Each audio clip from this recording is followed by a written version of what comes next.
Scary, Dr. Batman, Dr. B here on this Friday, trying to provide a bit of scientific knowledge today. There's been a few little articles or little blips and blurbs coming up here and there. They're talking about the science of weight loss and why does it keep changing?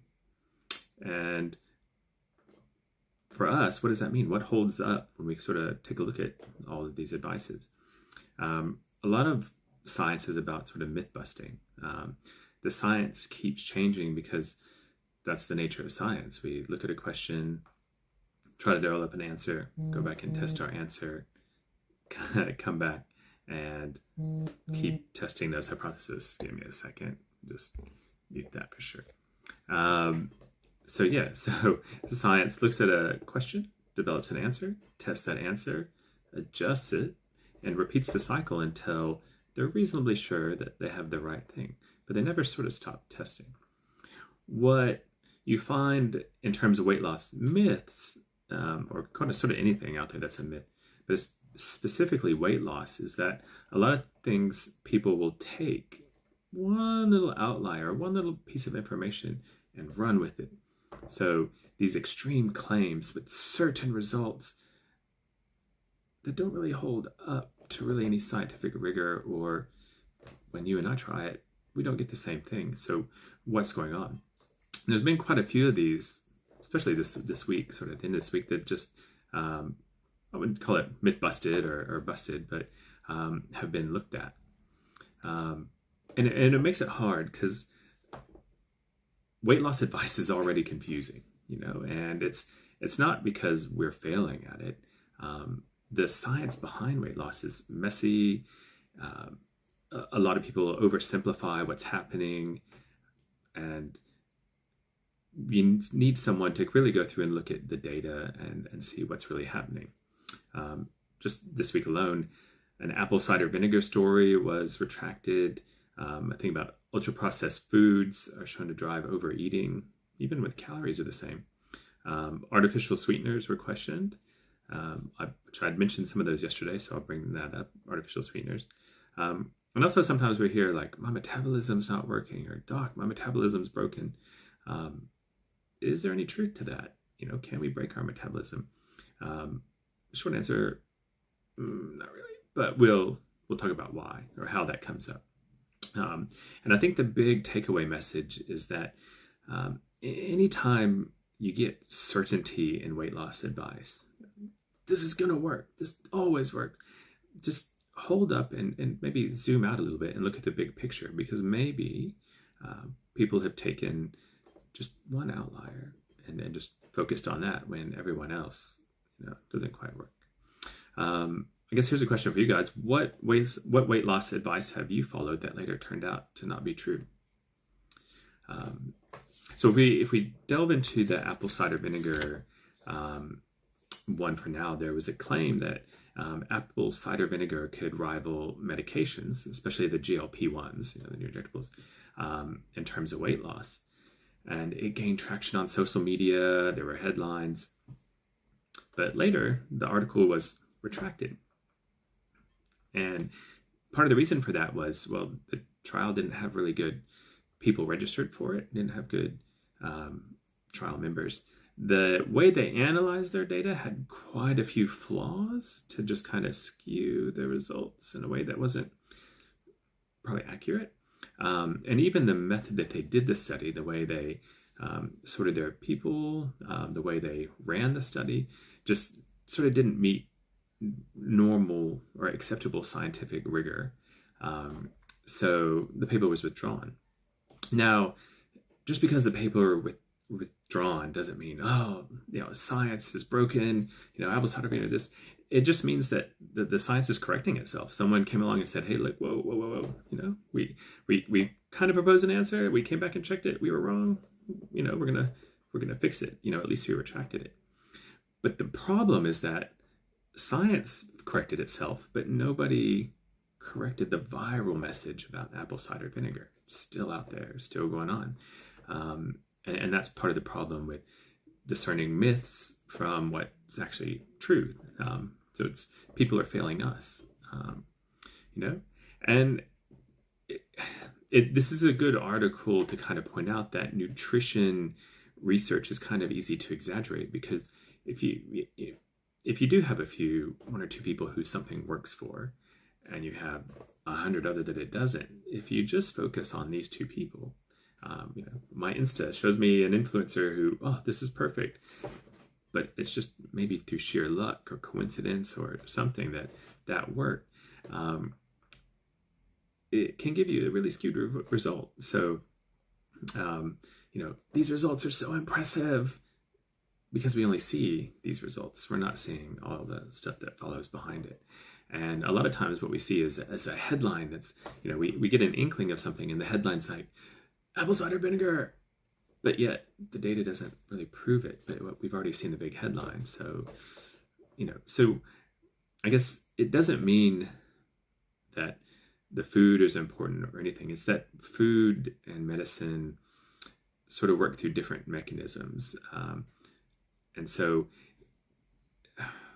if you have a food or a supplement or a hack that works like a prescription, without side effects, without cost, without any trade-off to your stress or your working out or anything, I think that should raise your skepticism just a little bit to go, maybe I need to just zoom out a little bit and go, what's really going on? Who is this really working for? Who's going to benefit? So I think, and even consult your medical professional if you're in doubt. I guess the question for you guys is, what natural alternative medication have you been told works well?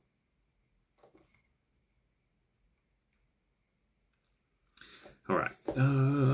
Ultra processed foods. So again, we kind of always harp on calories in, calories out. So from a very zoomed out macro perspective, yes, you do need to consume less in than you are working out if you want to lose weight. Again, very, very, very oversimplified. Again, we talked yesterday about how the quality of your food affects your inflammation, you're feeling full, and how much better it is for you. And this is a study that talked about it. So it talked about ultra-processed foods. People in a study gained weight eating ultra-processed foods when the calories were matched with normal foods. And so you go, specifically, ultra-processed, normal food, we're eating the same calories, man, but it's coming on. And worst case, the area that you're gaining the weight, or they're gaining the weight, is around the middle, around the belly, around the abdominal organs. The other people in the diet who were eating the same amount of calories but minimally processed, so kind of your whole foods, not any specific diet, but eating minimally processed, they actually wound up losing weight. So we got two people eating the same amount of calories, ultra processed, less processed. Again, same amount of calories, different outcomes, just because of the type of food. And it just goes to show how it's not necessarily, it doesn't mean calories don't matter. It means how the calories are delivered is what matters. I guess one of the sort of big questions is why are ultra processed foods so bad? Okay. And if we go back and look at ultra processed foods, where did they come from? Well, basically, sort of early industrial times, we had a lot of leftover foods. We had corn oils. We had the development of high fructose corn syrup. We had all these things that were readily cheap and byproducts of other processes. And companies were looking for a way to turn them profitable, to make money from this, what's essentially waste. And so they found they could do things like aerate them, add flavors, add textures, and do these things to make them palatable, and not just tasty, super tasty. And so lo and behold, these ultra processed foods were made. Add some preservatives. These things can last on a shelf for a long time. Buy them, leave them, eat them when you're ready. Then what they decided was they could go, well, you know what? We've done all this. They're so tasty. They last forever. We can make them even more tasty. We can add more things that just drive you to feel happy when you're eating them. So you're eating these things and you're getting a reward in your brain for eating them. And, we're essentially caveman, genetically minded, whatever it is. We go, I found something sweet. We never have anything sweet. Oh, yes, this is amazing. Let me have more, more, more. So these ultra processed foods drive me to eat more food, to eat more of that product. So that's why I wouldn't call them dangerous. But I'd call them dangerous if you're on a diet. And I guess even one other thing is that these foods, texture-wise, are even easier to eat. They're a little bit softer. They're not like a carrot where you got to chew up all that crunchiness and get it down so that you can actually swallow it. These things are pretty soft, pretty easy. You can they go down pretty quick. So again, these ultra-processed foods, they're eaten faster. They give you these rewards. They're so good. You just passively overeat because you're just eating more and more. And part of the problem is because you eat fast and because they are so rewarding, it kind of overrides our fullness and overrides that, even just our hunger signals. Like our hunger signals may be going like, stop, whoa, we're not hungry anymore. But, when 2 out of 3 are saying, give me more, that third one's just kind of out of luck. So what does this mean for us? It means, we're not overeating because we're lazy or undisciplined. We're responding to food that's designed to make us overeat. It's food that's been engineered to make us lose. So we have to get in the habit of trying to avoid these ultra-processed foods if we can. So again, calories count, but if we can find the foods that count, that are just better quality calories and don't affect our hormones and our brain and anything like that, then we're going to do better. So question for you guys is, did anybody out there notice that you eat more without realizing it when the food's ultra processed? I know I've sat there with a bag of Cheetos and just hated myself at the end of that bag, but I was happy that I ate that bag. So, those companies, they've done their job and made their money. So artificial sweeteners. I mentioned yesterday on our food swaps that sometimes you could just, instead of juice or something else, you could swap to a diet soft drink. And again, that's still a viable option because, we wouldn't normally sit down and eat 4 or 5 oranges, which is what really a glass of juice is when you think about it.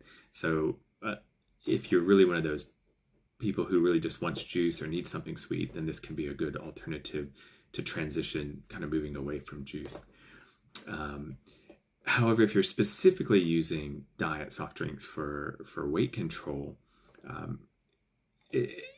it's the long-term results show that it's not going to hold up. So you will at some point sort of rebound or readjust your eating around it.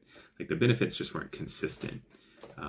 Again, that's what we say about everything, especially here at Teletrim, is that this is a long-term battle, and it's a long-term war. Every battle we take, we got to change our strategy a little bit, and every little strategy we do helps along the way. But even then, we still have to pivot or change the paradigm sometimes. Okay, part of the reason that the artificial sweeteners were kind of failing is that they did affect sort of appetite regulation, your cravings, and gut signaling. So it did kind of confuse the brain a little bit because you go, oh, well, this is sweet, but I'm not getting calories, but it's sweet. So it does meet cravings, but it confuses us a bit. So again, when we're trying to get off of something sweet for sweet helps, but then we need another sort of bridge to go on. So it doesn't retrain our appetite. It can kind of reinforce some bad habits, but it does help us gap over, especially in the short term. I think in the short term. Other things that diet drinks don't fix is emotional eating. If you're just going on and on and on, or you need the reward, again, if I need sweet and I get sweet, that's just going to keep reinforcing what's going on. So again, I think short term, it's a good bridge gap or a good occasional thing, but the data shows it's not going to be a consistent weight loss winner in the long run. That being said, do diet drinks make it easier for you to control your cravings? Let me know. All right, now the big one. Is my metabolism damaged? Like, did I break my metabolism? And look, you'll hear people say, like, my metabolism is broken. You know, my body's fighting my weight loss. You know, I lost this weight and then I plateaued and now I've put weight back on, but I'm still working out. And to a degree, that's partly true. Like, your metabolism can slow a bit during weight loss. But it's not the main driver of why people regain weight. You know, I think it's not because, let me rephrase, it's not because your metabolism is broken. It's because the plan that you were on wasn't sustainable.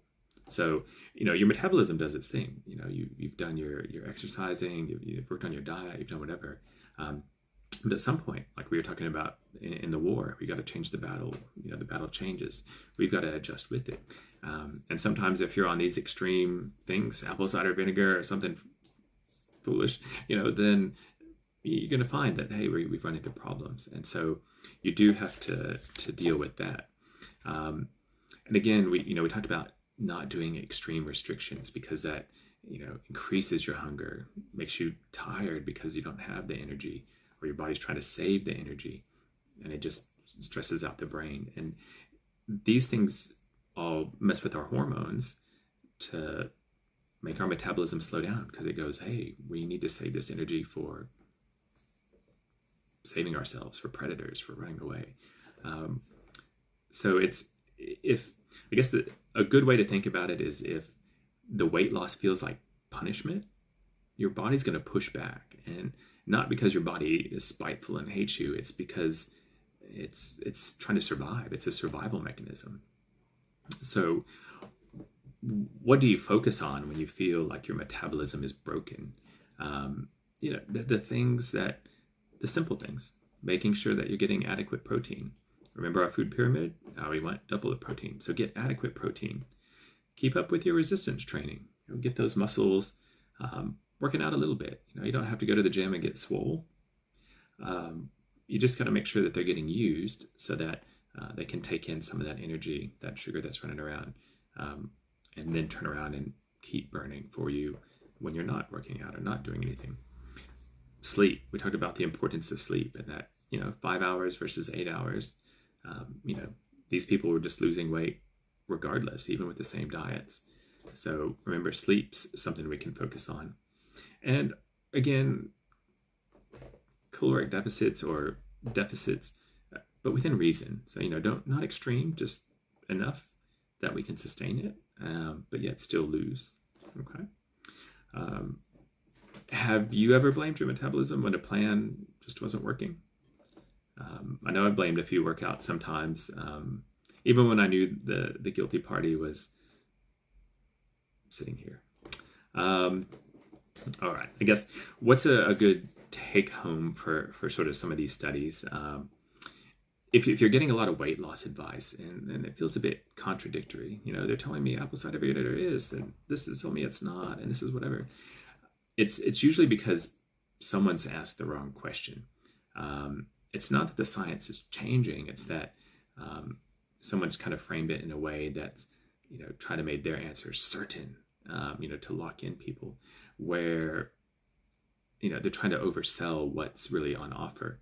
And that's where you can take a step back and have a look and go, you know, sustainable weight loss isn't about hacks or extremes or fighting your metabolism or hormones. It's working with your biology, working with your body, and not against it. So that's probably a good take home.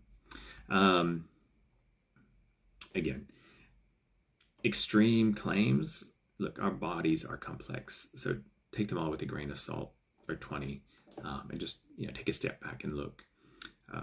Our food quality matters. It's going to be more expensive to buy good quality food.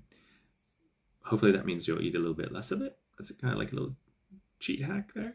But good quality food is going to be the thing that's going to matter more than any kind of hack that you're going to do. And the best way to prevent rebound is to have a good plan. Be able to pivot or whatever. But if you start with something sustainable, it's easy to maintain, and you're guaranteed more long-term result with something that you can stay on for longer. And that's where medical professionals can come in too. They can help you with structured support, nutritional, behavioral, biological, hormonal, and just having someone to talk to. It works better all together than just trying to go in isolation and do it yourself. So that's what we're here for. I guess, what's a good kind of question for you guys? If weight loss advice stopped promising extremes and focus on sustainability, would that make it easier or harder to trust? Show me your contents. Show me your comments. Sorry. I'm going to stop this one because I'm going to start another stream just to talk about a little bit of medical advice. I think everyone really liked the PCOS study yesterday. So be sure to tune in to Teletrim. We aim to stream most days, or at least most weekdays, around 5 p.m. So be sure to tune in for our live stream around 5 p.m. and we'll give you more weight loss advice, tips, tricks, and science and medicine and support. See you then.